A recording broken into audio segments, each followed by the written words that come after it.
Welcome to Wealth Coffee Chats, folks, for your daily live updates. Get the most out of today's episode by participating in the chat. Make sure you ask some questions, be part of the conversation, have a bit of fun, grab a coffee or a tea, take some notes, and get ready to start your day, folks. Quick few housekeeping rules, though. No spamming, no advertising or self-promotion in the chat. That's not on.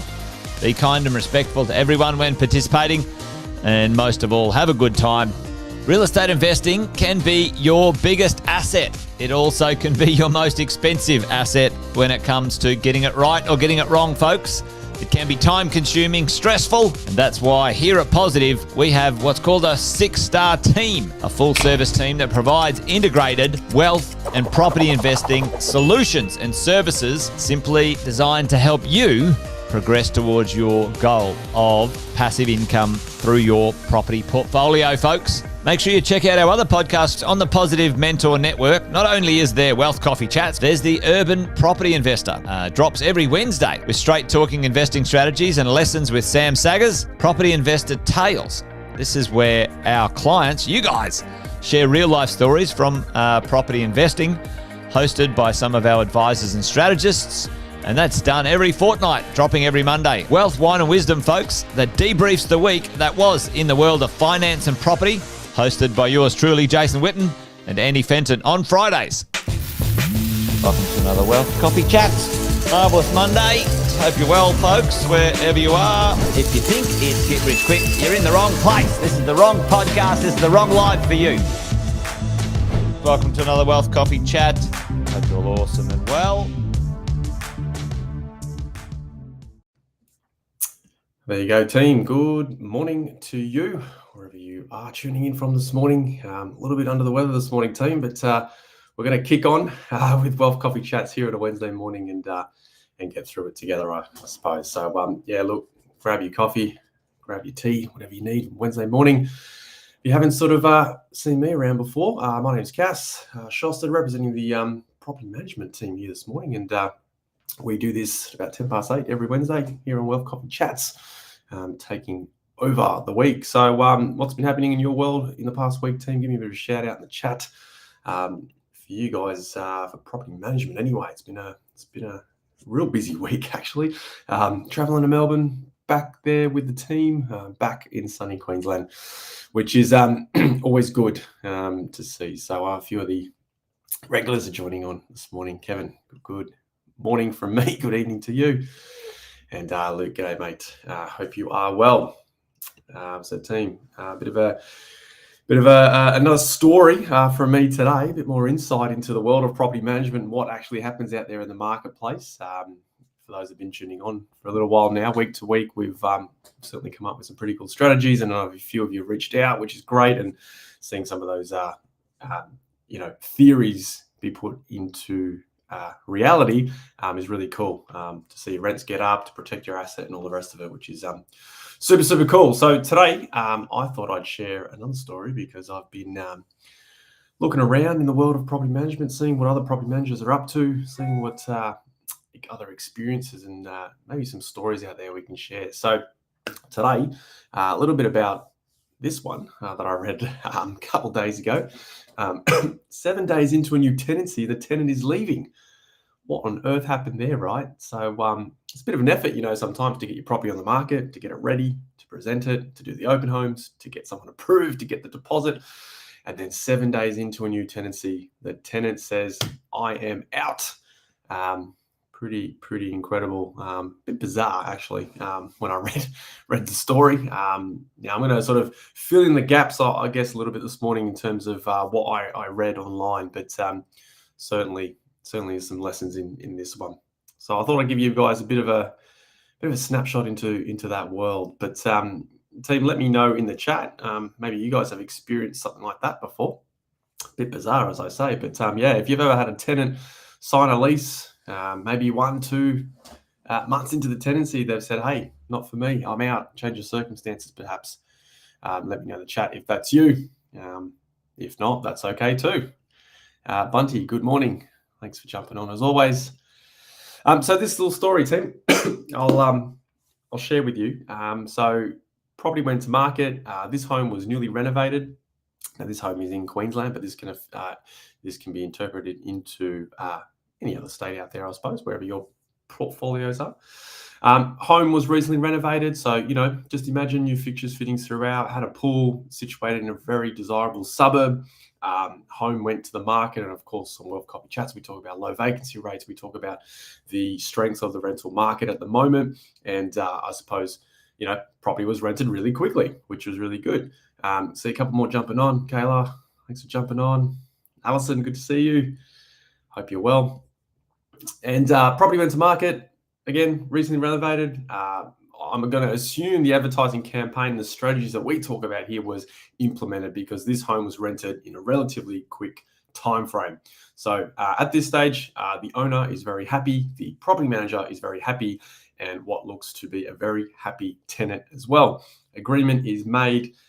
The tenant says, hey, listen, I actually need to come into the property a little bit earlier.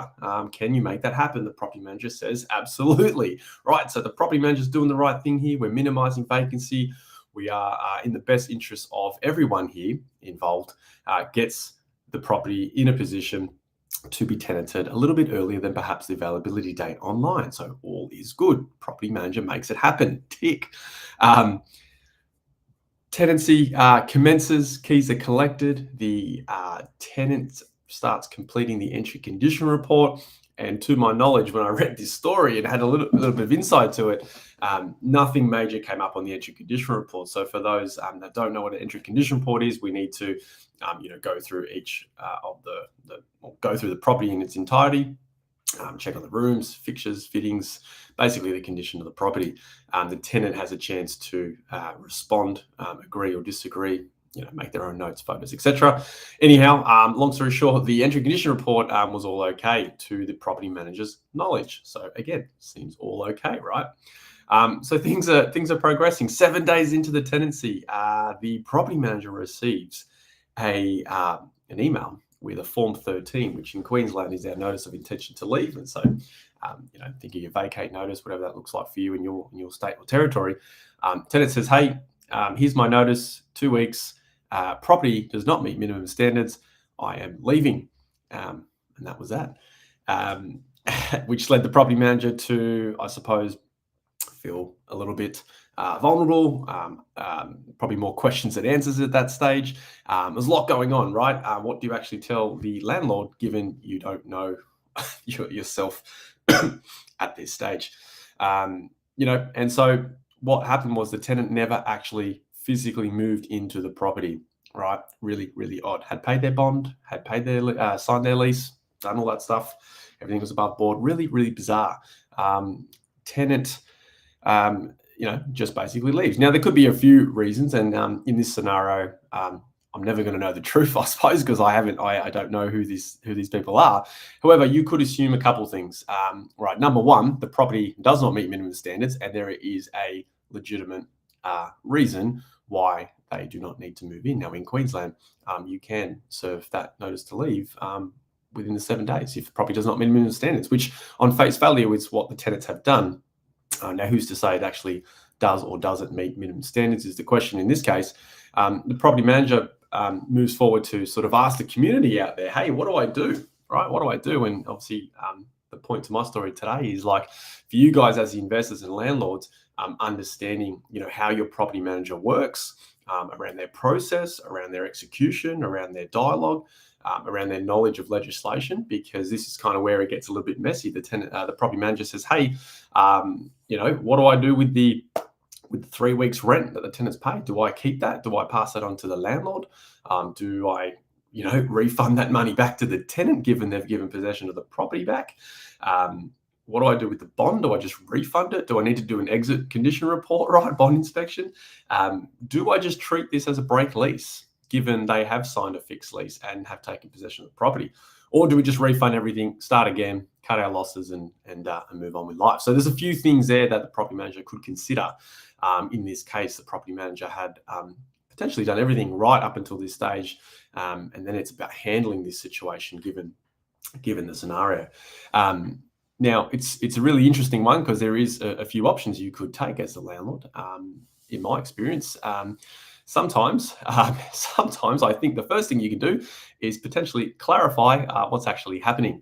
And for you guys, and as the landlord, really important to know how your property manager or property management team or business unit goes about clarifying, goes about asking the right questions on your behalf. Because at the end of the day, that's what you are paying them to do, right? You are paying them to look after you and your property in your best interest, to create some really good framework there and protection.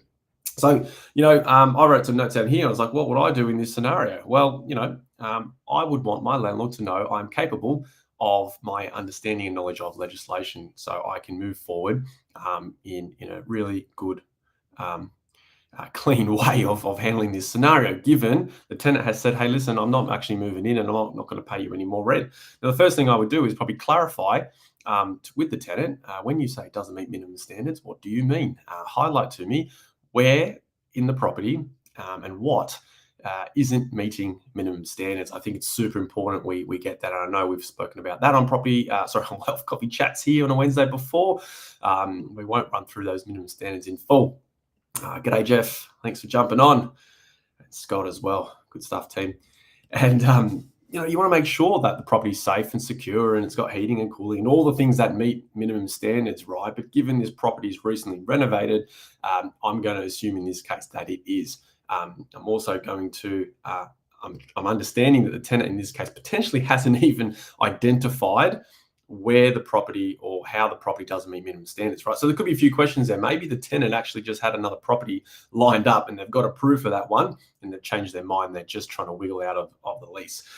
So number one, have your property manager clarify. And when I say clarify and ask really good questions, this should be the case in any scenario. If you've got a maintenance issue, if you've got a rent arrears issue, if you've got a tribunal issue, whatever it may be, team, I want you guys to have a clear picture and understanding of how your property manager goes about clarifying to get better information. Number two, could the property manager meet the tenant on site to have a discussion and work through that process? Yes, they absolutely could.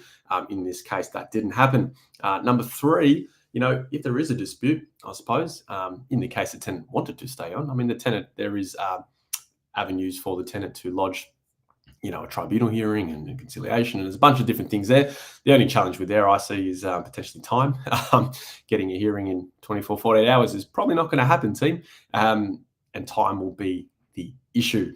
So, what do you do in that scenario? Potentially, that might not be the play, given, we are looking and staring down the barrel of further vacancy, potentially. Right, so number four, and here's probably my favorite option, what I would do in this stage, given I've asked the right questions, I've clarified some things. If the tenant has said, hey, listen, I'm not meeting you on site, I'm moving on, here are the keys. What I would do, team, and what I know a lot of our landlords have done over time, sometimes when little situations like this occur, is sometimes to just let it go. For me, for tenants breaking lease or indicating that, hey, I am going to vacate within 7 days of the lease agreement, then maybe that's stating some red flags for us as the property manager, for you as the landlord, and potentially, again, there's more questions than answers at that stage. So for me, given the situation, if you know that your home meets minimum standards because you have a great compliance program in place, you know that the place is safe, it's secure, it has water supply, it has the heating and the cooling and all the things around minimum standards that us as landlords and property managers need to adhere to, given you have that evidence, and obviously your entry condition report is nice and clean, then there's nothing to be necessarily worried about, right, or concerned about. So sometimes, team, it's about just cutting them loose, getting that property back on the market ASAP, and given the market conditions at the moment, renting that home out again in a very quick time frame is highly likely, depending on the location of your property. So I guess biggest takeaways, team, is sometimes you've just got to pause, ask the questions, realize that this situation isn't worth pursuing, even though there is a fixed lease, and sometimes that mutual agreement can be made to for both parties to move on. And I suppose in that time, that's probably the best scenario to get you guys moving ahead. Again, we're in this for the long term. We're not here to, try and solve the problem within a week, because you got to look long term. What does that tenancy look like over the next 6 to 12 months? Is that going to be a tenancy causing you more stress and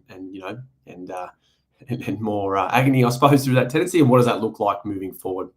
We always talk about forward thinking in terms of that tenancy. So get the property back on the market. And the second thing as well, a bit of a reminder, understand how your property manager works, understand how they handle situations like this, be it, tenancy situations, maintenance, break leases, tribunals. Understand really how your property manager works, and you will be back on track, team. That's the message this morning. The more you know, the better it goes, I suppose. Knowledge is power, only when you use it. But that's me, team, this morning, because I saw that story. I'm going to definitely try and find another one over the next 7 days. I asked the team internally to sort of, hey, who's got some good stuff going on? Probably have a cracker story for you guys in a couple of weeks. I think we've got a bit of a public holiday here next week, but won't be long. We'll have another cracker property management story, team. That's me for today. Over and out. Don't forget, 8:10 tomorrow, we will do this again. I think Jason will be back. If not, another one of the 6-star team members will be on, and all will be well. So tune in for another Wealth Coffee Chat tomorrow, team. That's it for me. You guys have a lovely Wednesday, and I will chat to you soon. Episode of Wealth Coffee Chat, folks. Make sure you like, subscribe, and turn on your notifications so you never miss a thing when we go live. Improve your portfolio and investing game, folks, with Wealth Coffee Chats live every morning at 8:10 each weekday. Make sure you join us. Previous episodes are also available wherever you get your podcasts, folks, as well as our other podcasts from the 6-star team here at positivementor.com.au.